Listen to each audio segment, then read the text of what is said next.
கடக ராசிக்காரவங்க யோகம் வரத்துக்கு முன்னாடி எந்த அறிகுறியை வச்சு நாங்கள் கண்டுபிடிக்கிறது அப்படின்னு கடக ராசிக்காரவங்க கேட்டிங்கன்னா, முதல்ல வழியில் வந்தவர்களை நேசிப்பதால் வழி காட்டியவர்கள் நாம் மறந்து விடுகிறோம். நமக்கு ஒரு சிலர்லாம் ஆரம்பத்திலேருந்து எல்லா உதவியும் செஞ்சுருப்பாங்க. அவங்கள நம்ம என்றைக்குமே மறக்கக்கூடாது.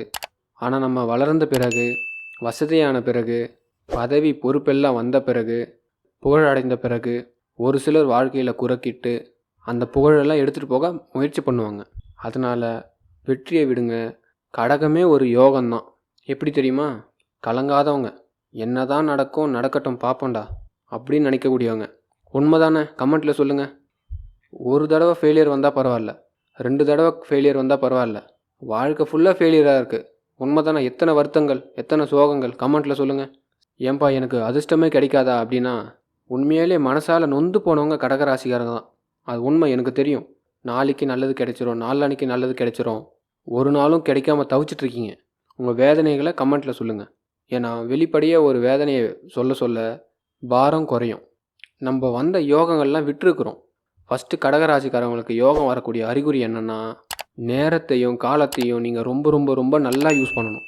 நீங்கள் என்றைக்கு 4 மணிக்கு ஏஞ்சிக்கிறீங்களோ, யாரோ ஒருத்தர் சொல்கிறாங்க 4 மணிக்கு ஏஞ்சிக்குங்கன்னு, ஆண்டவன் அவங்களுக்கு அந்த இடத்துல தான் லாபத்தை கொடுப்பான். எச்சரிக்கிறதுன்னு சொல்லுவாங்க. உங்களை யாராவது எச்சரித்தாங்கன்னா உங்களுக்கு எரிச்சலாக இருக்கும். நம்மளை போய் இப்படி எச்சரிக்கிறாங்களே, ச்சே, இதை செய்யாதங்கிறான், இதை போகாதங்கிறான், இத்தனை மணிக்கு ஏஞ்சிருங்கிறாங்க, கட்டளை இடுறாங்க. கடகத்தை போய் யாராச்சும் கட்டளை இட முடியுமா? இப்படிலாம் தோணும். ஆனால் யாராச்சும் எச்சரித்தால், இந்த பக்கம் போகாத, இதை செய்யாத, இத்தனை மணிக்கு ஏஞ்சிக்காத, யாராச்சும் ஒருத்தர் அலர்ட் பண்ணாங்கன்னா அந்த செவி வழி செய்தியை நீங்கள் ஏற்றுக்கொள்ளுங்கள். உங்களுக்கு யோகத்துக்கான அறிகுறி ஆரம்பம். ஆனால் அதே நேரத்தில் சொன்னவனே திட்டுறதோ, இல்லை அவன் மேலே செம காண்டாகிறதோ, அதனால் நம்ம பல டென்ஷன் ஆகிறதோ, அது நம்ம யோகத்தை வரவிடாமல் தடுத்துரும். ரிஷி மூலம் நதி மூலம் கடகராசி ஆராயக்கூடாது. அப்போ தான் நமக்கு யோகம் கிடைக்கும். இதை ஃபஸ்ட்டு தெரிஞ்சுக்குங்க. உங்களுக்கு கடகராசியில் சந்திரன் ஆட்சி. நம்ம படுறது கரெக்டுன்னு தோணும். நமக்கு படுறது கரெக்டு, வெளுத்ததெல்லாம் பாலுன்னு தோணும்.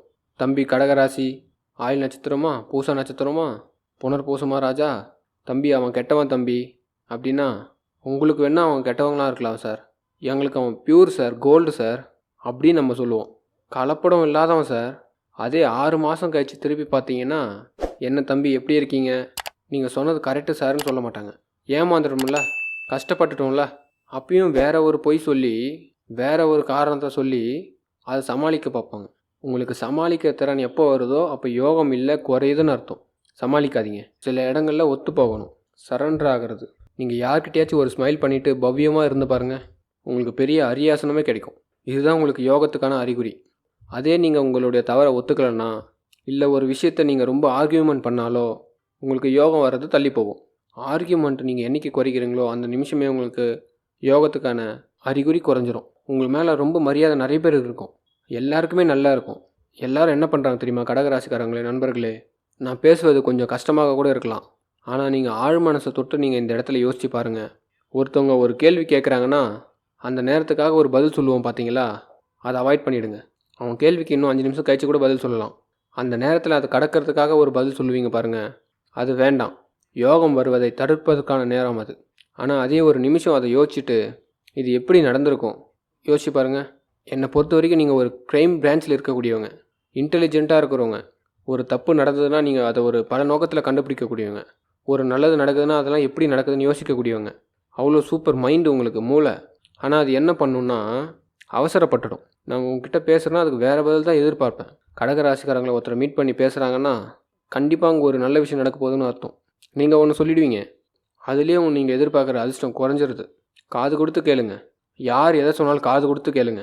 10 நிமிஷம் கழித்து பேசுங்க, தப்பு இல்லை. இல்லை நாளைக்கு சொல்கிறேன்னு சொல்லி அனுப்புங்க. இன்று போய் நாளை வான்னு ஒரு கதை இருக்குது தெரியுமா?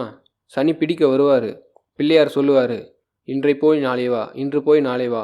இதே வேலை டைம். இதை ஸ்பேஸ் விடணும், எதுக்குமே அவசரப்படக்கூடாது. கடகத்துக்கு பதில் உடனுடனே. இப்போ நான் உங்களை திட்டேன், கண்ணா பின்னான்னு திட்டேன் கடகராசி பார்த்து, நீங்களும் டக்கு டக்குன்னு திட்டிடக்கூடாது. என்னுடைய பாஸ்ட்டு, என்னுடைய இதெல்லாம் இழுத்துடக்கூடாது. அது இன்னும் பிரச்சனையாக்கிடும். கூல் ஆகிட்டிங்களா, திட்டின பிறகு கூல் ஆகிட்டிங்களா அப்படின்னு கேளுங்க. போய் முதல்ல ஏதாச்சும் சாப்பிடுங்க, கூலாக இருங்க, ஒன்றும் பிரச்சனை இல்லை. கடகராசிக்காரங்களே, நாம் விரும்பியதெல்லாம் முளைக்காது, விதைத்ததை தான் முளைக்கும். ஆமாங்க, அளவுக்கு மீறி ஆசைப்படலாம் அப்படி இப்படின்னு. ஆனால் நம்ம ஏற்கனவே என்ன விதைச்சிருக்குமோ, யாருக்கு என்ன செய்திருக்கிறோமோ, நம்முடைய முன்னோர்கள் ஏற்கனவே எப்படி இருந்திருக்காங்க, யார் யாருக்கெல்லாம் நல்லது செய்திருக்காங்க, அதை பொறுத்து தாங்க நாம் நினைக்கிற நல்ல விஷயங்கள்லாம் நடக்கும். இதை புரிஞ்சுக்கிட்டவங்க கடகராசி தான். உண்மை தானே? கமெண்ட்டில் சொல்லுங்கள், லைக் பண்ணுங்கள். ஒரு கம்ப்யூட்டர் நோண்டுறதா இருக்கட்டும், செல்ஃபோனை நோண்டுறதா இருக்கட்டும், ஃபாஸ்ட் அதிகமாக இருக்கும். எல்லா ராசிக்காரங்களை விட கடகராசி ஃபாஸ்ட் வந்து அதிகமாக இருக்கும். அதனால் பிழை ஏற்படும். அப்போ உங்களுக்கு யோகம் வர்றது உங்களாலே தடுக்கப்படுது. இது இன்னொருத்தவங்க சொல்கிறதும் நம்மளால் அக்செப்ட் பண்ணிக்க முடியாது. அதனால தான் நான் சொன்னேன், உங்களுக்கு யாராச்சும் ஒருத்தவங்க உங்களை எச்சரித்தால் அது உங்களுக்கு எரிச்சலாக இருக்கும். இப்போ நீங்கள் செய்ய வேண்டியது ஒன்றே ஒன்று தான். யார் எது பேசினாலும் எச்சரித்தாலும் அது கேட்கணும். சந்திரன் என்ன பண்ணணும்னா அது ஒரு பிரைட்டு. உங்களை பொறுத்த வரைக்கும் நான் தான் சொல்லிட்டேனே, நீங்கள் ஒரு இன்டெலிஜென்ட்டோட பழகிட்டே இருந்தால் நல்லாயிருக்கும். நம்ம அப்படியாங்க பழகிட்டு இருக்கோம் உலகத்தில்? கிடையாதே. தற்குறியோடு பழகுவோம், கெட்டவனோட பழகுவோம், மூளையே இல்லாதவங்களோட பழகுவோம், மென்டலோட பழகுவோம். அவங்ககிட்டலாம் போய் நம்ம இன்டெலிஜென்ட்டை நிரூபிக்க முடியுமா? அப்போ கடகம் வந்து என்ன ஆகும்? ஃபெயிலியர் ஆகும். முதல்ல யார்கிட்ட பேசுகிறோம், இவனுக்கு எவ்வளோ தேவை, இவனுக்கு என்ன சொல்லணும், எது சொல்லக்கூடாது, இவ்வளோ தான். இதை மட்டும் நீங்கள் கடகம் எடுத்துக்கோங்க. இது எப்போ உங்கள் மனசுக்கு தோணுதோ உங்களுக்கு யோகம் வருவதை காட்டி கொடுக்குதுன்னு அர்த்தம். அறிகுறி ஆரம்பமாகிடுச்சுன்னு அர்த்தம். இது வரைக்கும் நீங்கள் பட்ட தோல்வி, பட்ட கஷ்டம், பட்ட வருத்தம் எல்லாமே மாறப்போகுது. இதை விடலாம் உங்களுக்கு யாரும் சொல்ல மாட்டாங்க. இவ்வளோ தான். இதை மட்டும் நீங்கள் ஃபாலோ பண்ணிங்கன்னா நீங்கள் கடந்த 5 ஆண்டுகளில் பட்ட சிரமம், இந்த கடகம் ஒரு நொடி பொழுதில் மாற்ற போகுது. துணிஞ்சு எடுங்க. எதுவாக இருந்தாலும் மன்னிப்பு கேட்குறதா இருக்கட்டும், இறங்கி போகிறதா இருக்கட்டும். இந்த நேரம் நீங்கள் துணிந்தால் உங்களுக்கு நல்லது நடக்கும். தொல்லைகள் தீரும். மன்னிப்பு கேட்குறதுக்கும் இறங்கி போகிறதுக்கும் இவ்வளோ தான். இந்த நேரம் ரொம்ப யோசிக்கணும். ரொம்ப யோசிங்க. உங்களுக்கு குரு உச்சம் பெற்றிருக்கிறாரு. நீங்கள் சாதாரண மனுஷன் இல்லை. உங்களுக்கு எத்தனை தோல்விகள் வந்தாலும் அடுத்தடுத்து உங்களுக்கு வாய்ப்புகள் கொடுத்துக்கிட்டே இருப்பான். ஆனால் அந்த வாய்ப்பு வர்றது தான் உங்களுக்கு தவிர்க்கப்படுகிறது. தெரியாது. காரணம், நம்ம பார்வை அந்த வாய்ப்பை நோக்கி இருக்காது. அது பாட்டு கடந்து போகும். இந்த வாய்ப்புகள் கடந்து போகும். இப்படி நீங்கள் யோசிக்க ஆரம்பிக்கணும். உங்கள் முன்னாடி யார் நிற்கிறாங்களோ, யார் உங்ககிட்ட பேசுகிறாங்களோ, யார் உங்ககிட்ட ஹெல்ப் கேட்குறாங்களோ, அவனால் ஒரு ஹெல்ப் நமக்கு நல்லது நடக்க போகுதுன்னு அர்த்தம். அதான் அறிகுறி. ஒரு பிரச்சனை வருதுன்னா நம்ம அவங்கள இழுக்கிறோமா, அவங்க நம்மளை இழுக்கிறாங்களான்னு பார்க்கணும். நீங்கள் அவனை இழுத்தால் உங்களுக்கு தோல்வி, அவன் உங்களை இழுத்தால் அது வெற்றி. இப்போ புரிஞ்சிருச்சா? நீங்கள் அதை நம்பி செட்டாவான்னு இழுத்துடக்கூடாது. அது உங்கள் தோல்வி. அவன் நம்பணும், இந்த மனுஷன் நல்ல மனுஷன்டா, இவரோட கூட்டணி வைக்கணும். வாய்ப்பு தேடி வரதை நீங்கள் ஏற்றுக்கொள்ளணும். இதான் யோகத்துக்கான அறிகுறி. அதே நீங்கள் ஒருத்தவங்க நல்லவங்க கெட்டவங்க அப்படின்னு நினச்சிங்கன்னா ஏமாற்றம் தான் மிச்சம். இது நல்லது கிடையாது, யோகம் கிடையாது.